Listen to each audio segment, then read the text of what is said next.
네, 신의 한 수 시간으로 시작해 보도록 하겠습니다. 시작의 베테랑에게 지금 시작에 대한 냉철한 분석과 조언을 들어보는 시간인데요. 오늘 금요일은 MTNW 김동섭 어드바이저와 함께 꾸려가겠습니다. 위원님 어서 오십시오. 네, 안녕하세요. 안녕하세요. 자, 오늘 시장 그래도 잘 버텨준다라는 느낌, 약간 불안하다라는 느낌 반반인 것 같습니다. 시장 분석을 좀 부탁드릴게요. 연준에서 금리 관련해서 여러 가지 코멘트가 나오고 있는 상황인 것 같은데요. 어떻게 저희 대비책, 지금 상황 판단하고 하면 좋을지 이야기 지금부터 들려주시죠. 미국 시장 흐름을 잘 판단을 해야 됩니다. 지난번에 그 10월 13일 날 저점을 찍고 장대 양봉을 주면서 주가가 계속 올랐죠. 올랐을 때 가장 기본적 이슈는 그 메리 데일리 연은총재가 12월에 금리 조정 가능성, 그러니까 속도 조절 가능성에 대한 얘기를 합니다. 근데 제가 지난번에 말씀드렸지만 이 시장에 왔을 때 미국은 원래 올해 11월에 자이언트 스텝, 그다음에 12월에 빅 스텝을 하려다가 9월 소비자 물가지가 나빠지면서 12월에서도 상당히 안 좋게 자이언트 스텝으로 갈 거다라는 분위기가 형성되다가요. 갑자기 메리 데일리가 속도 조절을 얘기를 합니다. 그러니까 12월 달에는 금리를 자이언트 스텝은 안 할 거라는 식으로 얘기를 이제 시장에 던지죠. 그 시장에서는 이거를 속도 조절로만 받아들이는 게 아니라 어떻게 받아들였냐면 그 경기 침체가 다가오는 모습이 있기 때문에 상황에 따라서 금리 인하도 할 수 있다. 이런 생각을 시장은 가졌죠. 그런 상황 속에서 이제 미국 시장이 올라오기 시작했고, 그러면서 이제 가장 중요했던 거 뭐냐면 미국의 중간 선거가 11월 8일 날 있었죠. 11월 8일 날 있을 때 어떤 계산이 있었냐면 공화당이 압승을 할 거다라는 어떤 여론조사가 상당히 많았어요. 그러니까 공화당이 압승을 하게 되면 트럼프 때 시절이잖아요. 그 당시에는 감세 정책으로 시장을 이끌었기 때문에 공화당이 압승했을 경우에 미국은 지금 민주당인 조 바이든 대통령이 하는 정책을 많이 뒤집을 수 있겠다. 아시겠지만 법인세가 올라가고 있는 거 법인세를 내릴 수도 있겠다. 이런 생각을 했던 거거든요. 근데 막상 뚜껑을 열어보니까 어떤 문제가 생겼냐면 중간 선거가 민주당이 엄청나게 잘한 상황이 됐어요. 민주당의 그 상원을 지금 50대 49로 장악을 했습니다. 한편은 한석은 아시겠지만 이제 6일 날 결선 투표인데요. 중요한 것은 뭐냐면 의장이 부통령이잖아요. 그래서 상원은 일단 뭐 물 건너간 상황이 돼버렸고 이제 하원인데 하원도 며칠 전에 그러니까 지난 주말에 204대 211이었고 개표돼 확실하게 확정되지 않은 게 20석 정도가 있었기 때문에 이것도 좀 불안한 상황이 되는 거죠. 어쨌든 이 공화당이 장악할 거라 했던 그 이슈가 시장에서 사라져 버렸죠. 그러니까 상승 동력 중에 하나였다는 거죠. 근데 이제 두 번째 동력이었던 금리 인상에 대한 부분이 어제부터 연준 의사들의 발언이 새롭게 나옵니다. 어떤 얘기를 하냐면요. 미국은 금리 인상을 지속해야 될 거다. 다만 속도만 조절할 뿐이다. 이런 얘기를 합니다. 무슨 말이냐면 금리 인하에 대한 기대감은 접어라는 얘기죠. 결론적으로 말하면 연준이 지난번부터 얘기했던 것처럼 인플레이션 2%를 향하기 위한 시장의 모습이었었다. 이런 생각을 해야 될 것 같고요. 어제는 제임스 블라드의 발언이 컸죠. 제임스 블라드는 정책 금리를 계속해서 올려야 될 거라는 얘기를 하면서요. 점도표로 제시한 게 5%에서 7%를 제시했습니다. 말로는 7%라는 얘기를 안 했죠. 점도표를 7%까지 제시를 했는데요. 이게 상당한 의미를 부여하죠. 왜냐하면 연준은 최종 금리를 4.75에서 5.25 상태로 두고 시장을 보겠다라는 생각을 했거든요. 그게 지금 어떤 상황이냐면 스탑앤고라 해서 레리 서머스 같은 경우는 이걸 하지 말아야 한다. 금리를 계속 올리면서 그 인플레이션 잡으려고 노력을 해야지 괜히 시간 끌어서 인플레이션이 더 올라가게 되면 그때는 금리를 엄청나게 올려야 한다. 그러니까 하지 마라. 이런 얘기를 했었거든요. 뭐 달라라라는 그 어떤 의장도 그런 얘기를 했었는데 지금 이 상태에서 제임스 블라드가 5.25를 넘는 점도표를 제시를 해버리는 거죠. 그러니까 이게 시장에서는 어떤 상황이 된 거냐면 추가 금리가 상당히 좀 올라가는 거 아닌가 이런 생각을 할 수 있겠죠. 실제로 마크 모비스 같은 사람은 금리를 9%까지 올려야 한다는 게 정설이었거든요. 그래서 이런 부분들 보면 연준이 점점 공간을 열어주는 상황이고 시장에서 바라고 있었던 금리 인하에 대한 기대감을 없애버리는 그런 상황이었어요. 그게 어저께 미국 시장을 사실은 장중에 1%대까지 밀어버렸었죠. 밀었다가 다시 올라오게 된 것은 이제 실적에 대한 부분이 나왔어요. 그 백화점업체 메이시스라는 기업이 실적이 좋게 나오고 전망치가 좋게 나오면서 주가를 끌어올렸는데 항상 실적은 추세 전환이 아니라 주가 하락을 방어한다 그랬잖아요. 그런 역할을 좀 했습니다. 그래서 어저께 추가 하락을 하지 않는 그런 모습이었지만 제가 얼마 전에 말씀드린 미국 시장은 이 목표치를 채웠어요. 다우가요. 그래서 보통 이런 경우는 반등이 끝났다 얘기를 많이 합니다. 반등이 끝났다라는 것은 추가로 다시 밑으로 갈 길 갈 거다 이런 해석을 해볼 수 있는데요. 제가 아까 말씀드린 것처럼 미국에는 상승 동력이 두 가지가 있었는데 그게 사라졌다는 게 상당히 중요하다는 거죠. 그 상동력 아까 말씀드린 중간 선거에 대한 동력이 없어졌고요. 만약에 공화당이 압승을 했다면 지금 시장은 더 올라갔을지도 모르죠. 그 부분은 또한 아까 말씀처럼 연준 위원들이 처음에 포문을 열었던 금리 속도 조절이라는 게 말 그대로 속도 조절. 금리 인상은 하되 인하하고 상관없이 인플레를 잡기 위한 속도 조절을 할 거다. 이거에 대한 부분이 이제 이 투자가들에게 인지가 되기 시작했다는 거죠.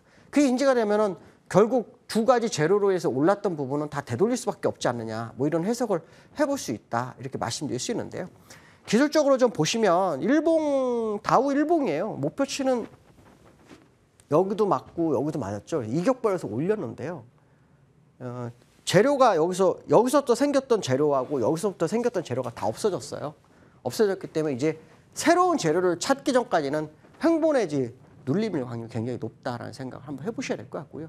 지난번에 제가 이런 얘기를 아마 기술적 분석, 그러니까 재료를 보지 마라. 사실은 제가 재료를 얘기해 드리는 것은 여러분들이 이해하기 편하게 말씀드리는 거였고 원래는 기술적 분석이 1번이에요.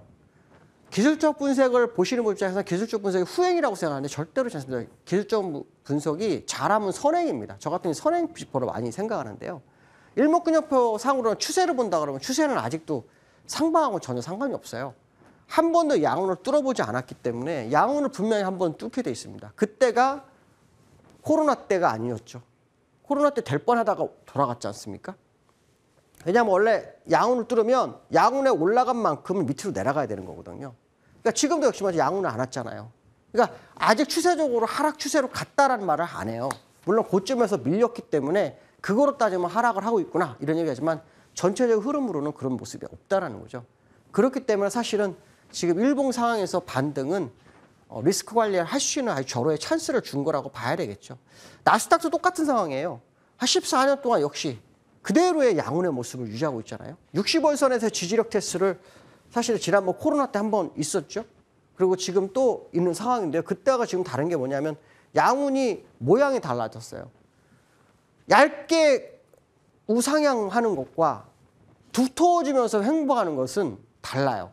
얇게 우상향하는 경우에는 계속 올라갈 것을 의미하죠. 근데 얇게 두텁는 것은 뭐냐면 매물 압박이 거세다라는 걸 의미하고 그거는 결국은 양운 뚫고 내려올 확률이 굉장히 높다라는 거죠. 결국 미국이 다우는 좀 더 강세의 모습을 보였지만 나스닥을 따라갈 소지가 굉장히 크죠. 나스닥 같은 경우는 지금 못 올라가고 있잖아요. 다우가 오른 만큼 나스닥이 따라가지 못한 상황이에요. 특히 FTX 거래소 파산 절차 이거 아직 시장에 반영이 안 됐다고 보거든요. 항상 미국은 어떤 악재가 반영할 때요 상당한 시간을 두고 반영을 해요. 옛날에 그 코로나 때도요 중국에서 폭락할 때 미국은 하락을 안 했어요. 2달 뒤부터 움직이기 시작했거든요. 그래서 FTX가 어떻게 나오는지를 연말까지 한번 확인하셔야 되고요. 그거에 대한 시장 반영은 아직 반영이 안 됐다라는 거. 보통 경우 미국이 늦는 이유는 뭐냐면 누군가 방어해서 물량을 빼갈 때 그럴 때 방어해서 늦거든요. 그래서 그 부분을 한번 확인해 볼 필요성이 있겠다. 이런 말씀 드리고 싶고요. 두 번째는 다음 주 목요일 날 금통위가 있어요. 요 근래 그 금통위원들 발언이 제법 나오더라고요. 제법 나오는데 사실은 미국과 우리나라 0.75가 벌어졌고 또 이번에 미국이 금리 인상을 또 해버리게 되면 12월 달에 하게 되면은 1.25가 돼요. 그래서 우리나라가 베이비 스텝으로 하면 1%가 벌어질 거고요. 빅 스텝으로 하면은 빅 스텝으로 하면 그렇죠. 빅 스텝은 0.75가 벌어지는 거죠. 그러니까 상당히 지금 그 우리나라가 어떻게 할 거냐에 대한 싸움인데요. 미국과 우리나라는 금리 차가 최대한 좁혀놓는 게 좋다라고 좀 보거든요. 우리나라가 지금 환율이 좀 쭉 뺐다가 다시 올라가는 이유가 뭐냐면 미국에서 금리 인상을 하겠다는 부분이잖아요. 그래서 금리 인상 부분에서 이 어떤 금리 차가 시장에 별 문제가 없을 거라고 시장에 발언하고 있지만 절대 그렇지 않을 거다. 결국 그게 나중에 누적이 돼서 시장에 문제가 될 거라고 판단한다면 다음 주에 금통이 상당히 중요하겠죠. 시장에서는 일단 뭐 베이비 스텝으로 거의 확정적으로 얘기하는 그런 상황인데요. 많이 저라면은 조금 힘들어도 시장이 힘들어도 빅스텝을 좀 해놓고 그다음에 좀 상황을 좀 보면서 미국과 키높이를 맞춰나가는 전략이 더 현명하지 않을까 뭐 이런 생각이 드는데요. 어쨌든 우리나라도 계속해서 긴축을 할 수밖에 없는 그런 구조적인 상황이기 때문에 시장의 유동성이 계속 흡수될 수밖에 없는 거잖아요. 유동성이 없어진다는 것은 시장이 그렇게 좋은 상황이 아니다. 뭐 이런 얘기를 좀 해줄 수 있는데요. 어쨌든 다음 주 지난번 소수 의견에서 2명이 베이비 스텝을 언급했었기 때문에 항상 우리나라는 금통위가 소수 의견이 있으면 그 다음이나 그 다음 두 번째에서는 항상 그 소수 의견을 따라가는 경우가 굉장히 많았어요. 한 열흘에 한 8번 정도가 그랬기 때문에 이번에도 아마 그 소수 의견을 따라서 베이비 스텝 가능성이 있지 않느냐. 그러나 향후 시장을 위해서는 베이비 스텝을 해도 나쁘지 않을 것 같은데 그것은 뭐 선택은 제가 하는 게 아니니까. 중요한 것은 뭐냐면 미국과의 금리 차를 최대한 좁혀놓는 작업이 향후를 위해서는 좀 현명하지 않겠나 뭐 이런 생각을 해보셔야 될 것 같고요. 근데 세 번째는 이제 삼성전자 얘기를 좀 또 해야 되겠죠. 얼마 전에 TSMC가 아시겠지만 워렌 버핏이 5조를 사가지고 8%가 뛰었고 그게 대만 증시를 2.6%까지 끌어올리는 상황이 발생했죠. 만약에 버핏이 우리나라 삼성전자 샀다면 우리나라 시장 난리 났겠죠. 근데 그렇지 않은 상황이 됐어요. 근데 지금 삼성전자가 여기서 더 갈지 안 갈지는 결국 외국인 수급에 달려있다라는 생각을 계속 해야 될 것 같아요. 요 근래 외국인들이 매수를 계속 해주니까 상당히 좋은 수급이다 생각하겠지만 이 수급과 기존의 수급은 완전히 다른 외국인이라고 판단이 쓰고 있고요. 지난번에 TSMC의 그 지정학적 리스크로 해서 자금이 우리나라로 삼성전자로 왔다는 얘기가 있었거든요. 그런 뉴스가 있었는데 그게 맞다고 한다면 지금 TSMC로 버핏이 갔기 때문에 그들의 자금이 나갈 수도 있어요. 그래서 요 근래 삼성전자에 계속 들어왔던 외국인들의 매수세가 꾸준히 유지되느냐 아니면 줄어드느냐 이 변화의 과정을 확인해야 돼요. 이게 뭐 하루 이틀 사이로 벌어지지 않지만 요 근래 그 매매를 보면 퐁당퐁당 매수와 매도를 반복하는 모습이 있거든요. 그러니까 삼성전자의 종목은 항상 보면 외국인들의 방향을 바꿀 때 퐁당퐁당 매수와 매도를 바꿔요. 그러니까 만약 매도만 하다가 매수로 갈 때도 매수했다 매도했다 매수했다 이런 거 반복을 하다가 방향을 바꾸거든요. 또 매수만 하던 요 근래 모습이 삼성전자에 있었는데 그게 TSMC라든가 이런 쪽에 의해서 들어왔다 그런다면 여기서 매수와 매도의 변화가 지금 퐁당퐁당 일어나고 있기 때문에 그 상황이 실제로 완전히 바뀌는지 아니면 그 일시적인지를 확인해야 되는데 보통 그게 2주 정도 걸려요. 그러니까 이번 1주가 그 모습을 보이고 있거든요. 그러니까 한 주 더 어떤 수급의 변화를 좀 확인할 필요성이 있는데 삼성전자도 기술적으로는 목표치를 좀 채우고 있는 모습입니다. 그래서 6만전자에 안착을 하고 여기서 움직이는 모습이 있는데요. 이 6만전자를 얼마나 지킬 수 있는지를 좀 봐야겠죠. 참 재미난 것은 뭐냐면요. 개인들이 여기서 2조를 샀거든요. 여기서 2조를 샀는데 그래서 손실이 나는 상황이었어요. 그거를 외국인들이 손실을 메꿔주는 모습이 있는데 참 특이한 케이스다. 과거에는 이러한 경우가 별로 없었거든요. 그래서 삼성전자의 진짜 외국인, 여기서 매도했던 외국인과 현재 외국인이 다르다는 생각하는 것은 뭐 차이나론이라든가 TSMC의 물량 뭐 그런 거로 한번 계산해 볼 수 있는 부분이기 때문에 이들의 새롭게 들어온 물량이 꾸준히 유지하는지 아닌지를 한번 확인해 보시면 앞으로 향후 삼성전자의 방향성을 볼 수 있다. 그러나 기술적으로는 올라갈 수 있는 공간이 매우 제한되어 있는 상태라서 어차피 올라갈래도 상당한 이격 벌리기 조정이 좀 있는 것이 더 낫다. 이런 말씀 좀 드리고 싶고요. 그다음 네 번째로는 이제 코스피인데요. 오늘 아침에 상승을 쭉 하는 듯 하다가 밀렸어요. 근데 어저께 막판에 이런 일이 있었어요. 코스피에서. 코스피가 쭉 빼버리고요. 선물이 버텼어요. 그러는 바람에 슈퍼 콘텐코가 됐었고요.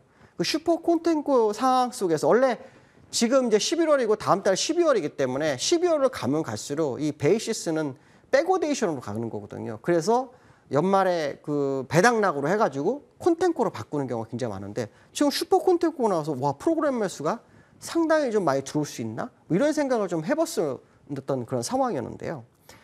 문제는 뭐냐면 이 우나라장이 단기적으로 올라오면서 갭상승이 엄청나게 많다는 거예요. 갭상승이 지금 현재 요 저점 지난번 9월 30일부터 올라왔잖아요. 그때부터 몇 개가 아니면 7개가 있어요. 7개. 사실은 2020년도 주가 상승할 때부터 지금까지 흐름을 보면 갭상승이 2020년도에 12개가 있었고요. 그 다음에 5개가 메워졌다가 또 5개가 생겼던 게 지난 6월 달에서 8월 달이었어요. 그리고 지금 현재 또 7개가 또 생겼어요. 그러니까 그전 8개까지는 15개가 있는 건데요. 제가 이제 왜 이 말씀드리냐면 그 20년 이전에는요. 우리나라의 갭상승이 두 개를 가져간 적이 없었어요. 무슨 말이냐면 두 개를 주면 두 개를 메우고 가고 또 두 개를 주고 또 두 개를 메우고 올라가고 이런 어떤 갭을 메워가는 과정이었는데 이번에는 갭이 엄청나게 많은 상태에서 시장이 불안하게 움직이고 있는 상황이거든요. 그런 상황 속에서 하락 추세가 진행되는 상태에서 올라왔기 때문에 이 갭 상승이 많은 것을 우리가 믿어야 되느냐 말아야 되느냐는 싸움이거든요. 근데 이 7개뿐만 아니라 그 전에 2020년도 8월 이전으로 가보면은 약 8개가 더 남아있어요. 그러니까 이 부분을 다 메울 거라고 저는 판단하거든요. 문제는 이제 어떤 식의 메울 거냐에 대한 싸움인 거죠. 특히 지금 이 갭이 굉장히 커요. 여기서 여기까지가 한 40포인트짜리 갭이거든요. 이 40포인트짜리 갭을 두고 간 적은 거의 없어요. 다른 거 조그만 거는 놔두더라도 40포인트는 메웠다라는 거죠. 그 얘기 무슨 말이냐면 지금 하방 압력이 거셀 수밖에 없는 그런 상황이다라는 거고요. 12월 둘째 주가 되면 만기가 돼요. 올해 마지막 만기잖아요. 그러면 이제 누적 그동안 선물의 움직임을 또 확인해야 되는데 누적으로는 선물 매도가 어마어마하게 많아요. 거의 한 8조 4천억. 어저께 4천억 정도로 매수를 해서 외국인에서 줄어들었는데 8조대가 있어요. 근데 이런 적이 언제 있었냐면 작년에 있었어요. 작년에 한 7조 정도가 외국인들의 매도가 있었지만 6월 달부터 그 매도 물량을 줄여나갑니다. 그러면서 12월 그 마지막 만기 때까지는요. 총 매도가 한 4천억에서 5천억으로 마무리를 치는 경우가 있었거든요. 그런데 지금 올해는 계속 매도를 쳤는데 그 매도 물량이 8조대에서 9조대를 유지하고 현재까지 유지하고 있어요. 그러면 만기까지 3주 남았잖아요. 그러면 이 물량을 완전히 다 청산을 해야 되는 상황일 텐데 어떤 식으로 청산할지 참 궁금한 상황인데요.